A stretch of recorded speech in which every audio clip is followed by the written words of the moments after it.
Olá, minha gente, tudo bom? Mais um encontro.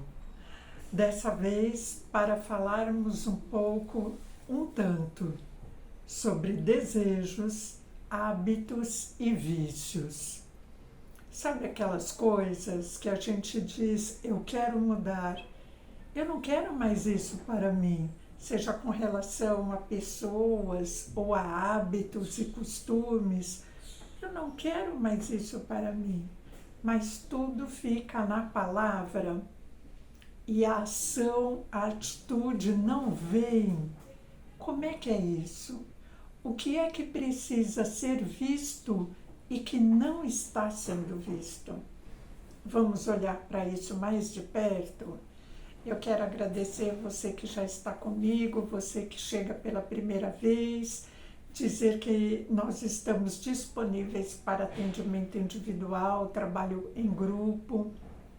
Vai ser muito bom poder estar com pessoas, poder estar com grupo de pessoas, uma tarde, um tanto da manhã, que querem se rever, que querem de uma maneira lúdica, serena, tranquila, se autoconhecer, que querem perceber um pouco melhor o que é que está acontecendo de verdade.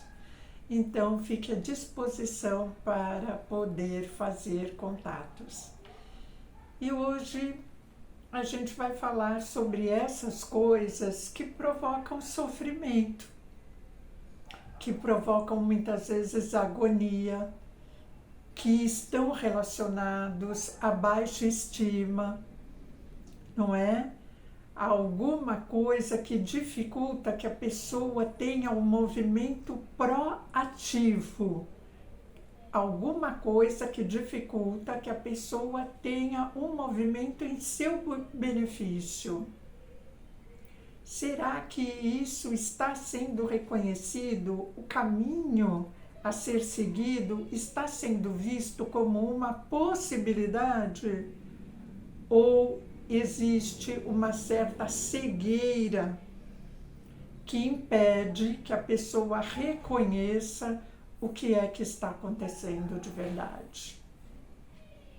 Então é importante que a gente lembre que a mente, ela comanda o cérebro, comanda os pensamentos, comanda as emoções. E nós, o nosso ser em essência, não é nada disso. Nós não somos o nosso pensamento, nós não somos a nossa emoção. E às vezes a gente se confunde com isso, né? Na maior parte das vezes, de uma maneira mais generalizada, as pessoas acham que aquilo que vem em mente ou aquilo que ela está sentindo é ela. Então, o primeiro passo é a gente perceber que se eu posso identificar o que eu penso e se eu posso identificar o que eu sinto, então eu não sou isso. Só identifica algo quem não é aquele algo, né? Ou melhor, há em nós facetas a serem desvendadas. O ser humano é o único ser que tem consciência, né, comparado com os demais elementos da natureza, que tem consciência do que está acontecendo. O animal, ele não consegue pensar e ele não consegue ter consciência sobre aquilo que ele faz. Ele age por instinto. O ser humano tem o instinto, tem a racionalização, tem a consciência, tem o sentimento e as emoções. E tem outras coisas também. E se nós não utilizarmos da consciência para reconhecer isso, essa diversidade que há em nós, e educar e aparar o que precisa ser educado, o que precisa ser aparado, a gente se torna refém dessas coisas. E é claro que isso vai fazer com que a gente sofra, com que a gente tenha insatisfações, com que a gente fique buscando resoluções fora de nós. E isso é não chegar a lugar nenhum, né? Então, que a gente possa perceber, né, o que é que está nos incomodando, o que é que está sendo feito em relação a esse incômodo, o que é que a gente sente, o que você pensa disso, o que você sente sobre esse incômodo.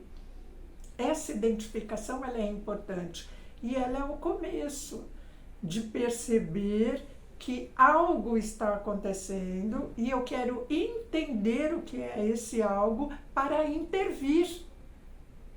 Então, isso exige intenção. Esse movimento de intervenção precisa de intencionalidade.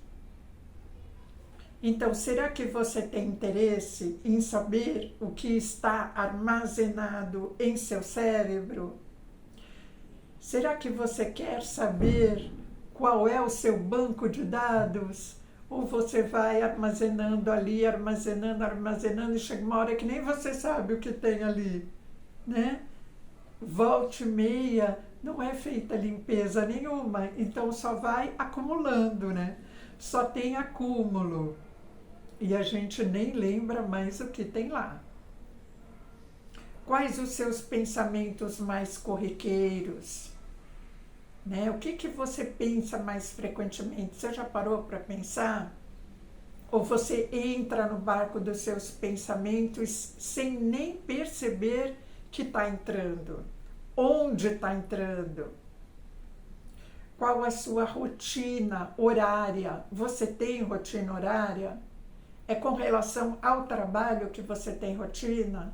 Só o trabalho? Será? Você tem uma rotina alimentar? Você tem uma rotina de higiene? Você está consciente disso? Ou será que você já está ligado no piloto automático? E você já não faz mais as coisas, ou melhor, muitas coisas com consciência e com poder de escolha, de renovação, de transformação. Olha que legal poder perceber isso de nós mesmos. Você tendo a percepção sobre você, sem se culpar de nada, sem se julgar, apenas sendo observador do que é que você vem fazendo. Esses são os primeiros passos para poder a gente transformar, a gente poder mudar o que a gente diz que quer mudar. Então, as emoções mais frequentes, o estado de humor mais frequente. Você pode tomar decisões com perspectiva de resolução. Ou você pode ficar só na palavra. Eu sou assim, eu só faço tal coisa, coisa que você nem gosta de fazer, né? E você fica repetindo. Eu sempre acordo tarde. Ou ainda, né? Eu como demais. Ou ainda, eu sou muito preguiçosa para algumas coisas. Então, quando a gente faz essas afirmações sobre nós mesmos, quando você ouve isso, você está sentindo alguma intenção de mudança? Cadê a intenção da mudança? Então, isso é bacana, né? E é importante reconhecer. Sem intenção de mudar, as coisas ficam como estão, porque o nosso cérebro é assim. Então, para desistir de algo que está lhe prejudicando, ou que pode lhe prejudicar, né? O que você percebe que vai causar prejuízo, é preciso ter o discernimento de perceber isso, perceber pró, contra, por que você está indo por esse caminho, né? Se o relacionamento não está legal, o que te levou a esse relacionamento? O que faz com que você permaneça nele? Né? Pontos positivos, pontos negativos. Com relação a um determinado hábito, a mesma coisa. O que faz com que você permaneça nele? Desde quando você é assim? Qual a dificuldade em mudar? E aí, quando a gente fala em dificuldade de lembrar, de mudar, é bom que a gente lembre que no desenvolvimento humano, o desejo vem em primeiro lugar. Quando a gente pega as crianças, né, nas primeiras idades, ali na idade da infância, antes dela chegar na adolescência, né, se a gente lembrar de nós, ou se a gente vê outras crianças, a gente percebe que tudo começa com o desejo. Ela quer colocar o dedinho na tomada, ela quer engatinhar, ela quer pegar aquele brinquedo do amiguinho, ela quer sair do colo, ou ela quer o colo, ela quer mamar. Então a criança quer em primeiro lugar. Ela quer, ela deseja. E depois, com o tempo, com o desenvolvimento, ela vai percebendo que, além de querer, ela vai começar a raciocinar, a pensar. Ela pode pensar, mas se eu fazer isso, será que vão me bater? Será que eu vou ser colocada de castigo? Será que vão gostar? Né? Então, a emoção vem primeiro do que a razão no desenvolvimento humano. O desejo ele vai chegar mais ou menos, o movimento racional, lógico, ele vai chegar mais ou menos na adolescência, com 12, 13 anos de idade, mais ou menos. É bom que a gente lembre isso. Porém, muitos adultos não se utilizam de perceber qual está sendo a sua lógica. E ainda quando adultos se deixam levar só pela emoção, que é o desejo. Né? O desejo, ele está atrelado à emoção. Então, eu desejo tal coisa porque eu acredito que isso vai me deixar feliz, que isso vai me deixar satisfeito. E se a lógica não me ajuda a perceber se essa felicidade ou essa intenção, ela é benéfica para mim e para os outros e para o meio ambiente, para o entorno, porque afinal eu não vivo sozinho e porque afinal o mundo não circula ao redor do meu umbigo, se eu não vou aprendendo enquanto adulto a perceber essas coisas e para me lapidar, para me educar, me autoeducar, eu vou continuar naquele ritmo antigo de me deixar levar pela emoção, que é o que gera o sofrimento. Então, o ser humano, ele é previsível, né? Em grande forma, né? de muitas possibilidades, nós somos previsíveis. Esta é uma premissa que pode ajudar a não entrar em problemas.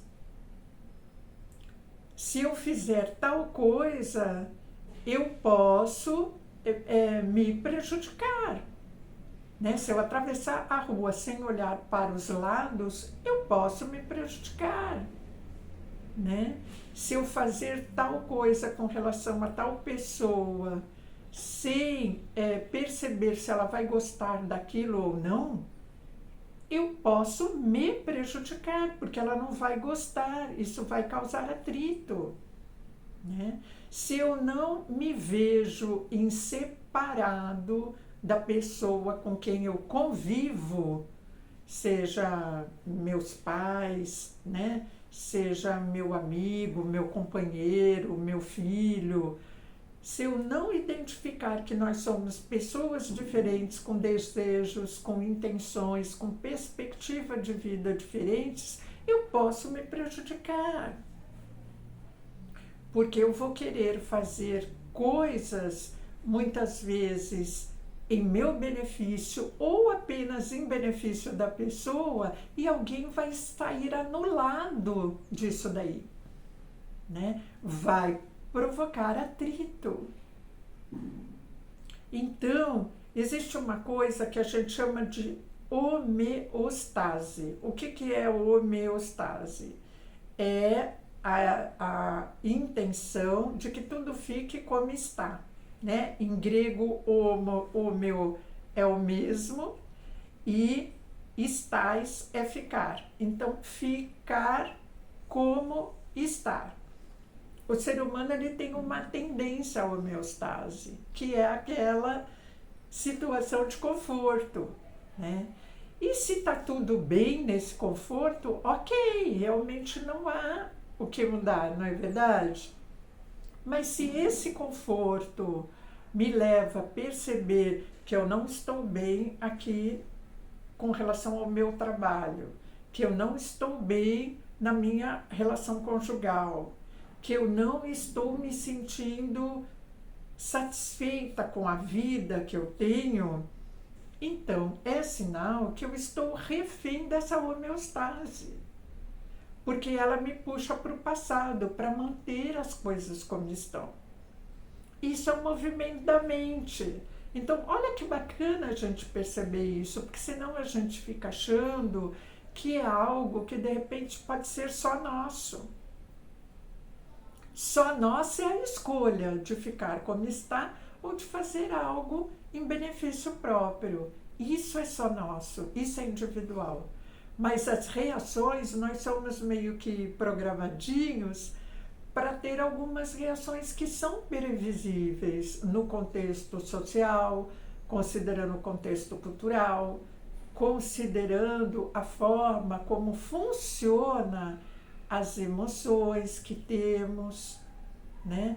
Então nós temos algumas coisas assim no aspecto geral que ajuda com que nós nos observemos melhor e mude aquilo que precisa ser mudado. Só nós podemos fazer isso, mesmo que a gente conte com ajuda externa.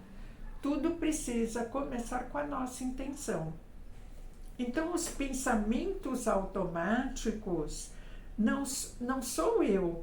Eu não sou os meus pensamentos automáticos. Isso é uma resistência homeostática. O pensamento que vem para mim, ai, hoje eu não estou legal. Ai, hoje eu quero ficar na cama.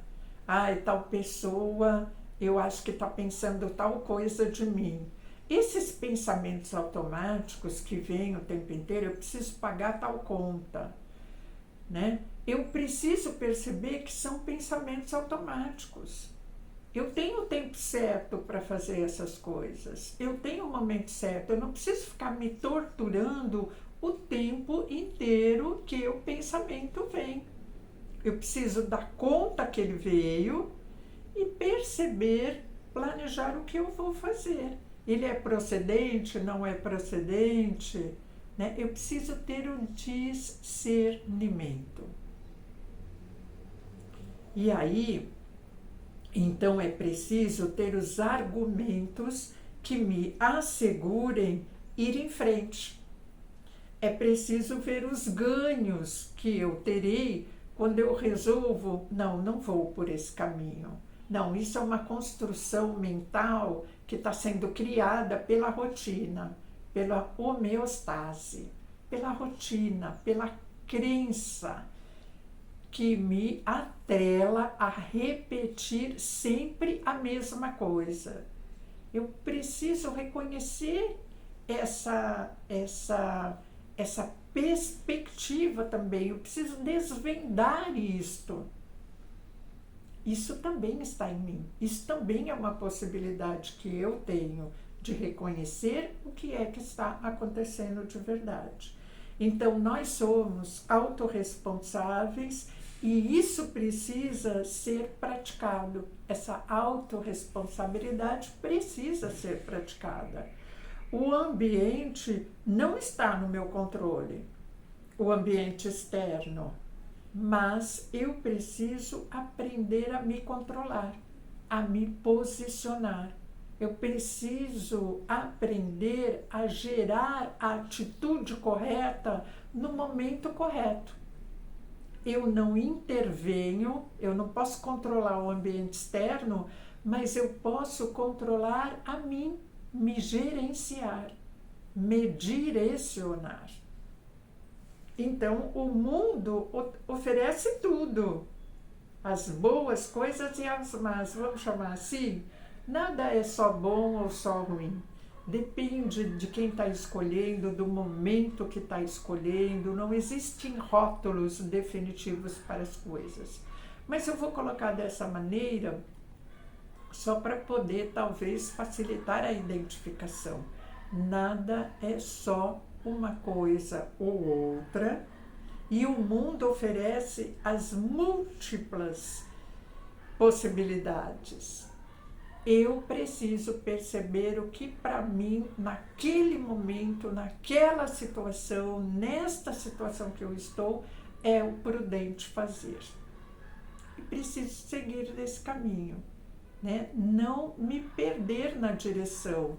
Eu preciso manter o foco, porque se eu dispersar, eu vou gastar energia necessária e vou sofrer mais do que aquilo que eu precisaria, né? Eu posso até ter uma frustração ou outra, mas quando eu não perco o foco, eu recupero.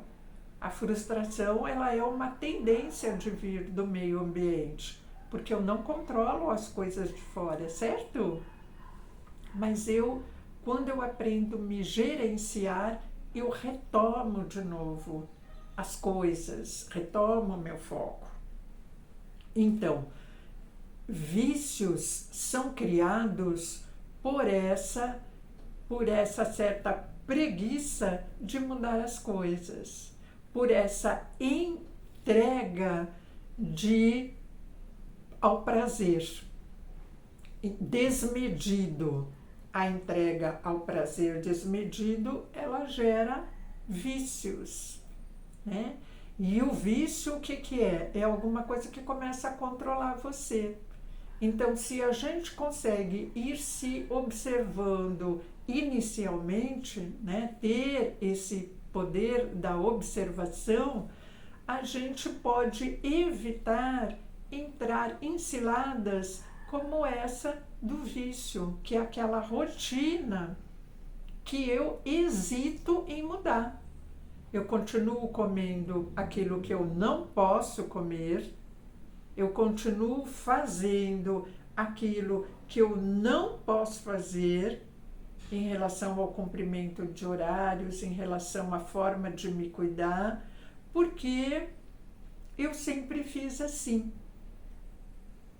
Então, esse tipo de pensamento te leva, né, a entrar numa situação de vício, né, que é aquela coisa do desejo exacerbado que controla você. E é claro que é muito mais difícil depois cuidar do vício do que do desejo, não é não? Então, essas observações que nós vamos fazendo vão nos ajudando a ter uma percepção de vida mais saudável, mais tranquila, mais serena, né? O vício, ele rouba a possibilidade de escolha. Mas houve uma escala de desejos que foi a premissa. Então, antes eu sentia só desejo, né? E aí, se eu me deixei entrar nessa escala de desejo, eu fui sendo levada a uma coisa mais exacerbada que me tornou, ou que poderá me tornar viciada em algo. Então, eu deixo você com essas observações e eu quero pegar aqui um relato escrito de Krishnamurti, quando ele fala sobre essa questão do hábito, né? Hábito relacionado a desejo, e aí o desejo desmedido, e aí o vício. Mas Krishnamurti, ele fala assim: sem a liberação do passado, não há liberdade nenhuma, porque a mente nunca se renova, ela não se torna fresca, ela não se torna inocente. Só a mente fresca e inocente é livre. Então a liberdade não tem nada a ver com a idade, nem com a experiência, com estudo, com nada disso. A própria essência da liberdade está no entendimento consciente ou inconsciente de todo o mecanismo do hábito. Não é uma questão de pôr fim ao hábito, mas de enxergar a estrutura dele, os mecanismos dele. Você tem que observar como os hábitos são formados e como, negando ou resistindo a qualquer hábito, outro hábito vai ser criado no lugar. Então, o que importa é estar totalmente consciente do hábito. Como você verá por si mesmo, não há hábito constante, e sim a formação do hábito. Resistir ao hábito, lutar contra ele, negá-lo, só vai dar força a ele.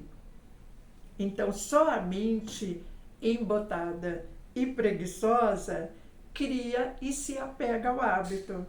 Uma mente que está constantemente atenta, que é trabalhada com relação a isso, a atenção, a observação, ela é uma mente que vai descobrir que a formação de novos hábitos pode chegar ao fim.